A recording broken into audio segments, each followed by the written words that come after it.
Napangiti ang mga fans ni Kim Chiu at Paolo Avellino matapos mapag-usapan ang umano'y engagement ng dalawa sa isang panayam. Diretsa ang tinanong si Paolo tungkol sa isyong kumakalat na agad namang ikinatuwa ng kanilang supporters. Sa halip na seryosong sagot, pinili ng aktor na gawing pabiro ang kanyang tugon. Aniya, 3 times na, nalalong nagpa-excite at nagpa-react sa mga nakarinig ng kanyang pahayag. Ngunit agad din niyang nilinaw ang kanyang sinabi upang maiwasan ang maling interpretasyon. Ayon kay Paolo, ang tinutukoy niyang engagement ay hindi tungkol sa personal na relasyon, kundi sa mga proyektong pinagsamaan nila ni Kim.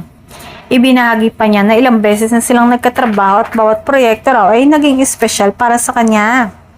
Dahil dito, naging natural na rin ang kanilang chemistry na napapansin ng mga manonood. Para sa fans, kahit pabiro ang sagot ng aktor, hindi pa rin maiwasang kiligin sa kanilang dalawa. Sa ngayon, nananatiling pribado ang tunay na estado ng relasyon ni Paolo at Kim.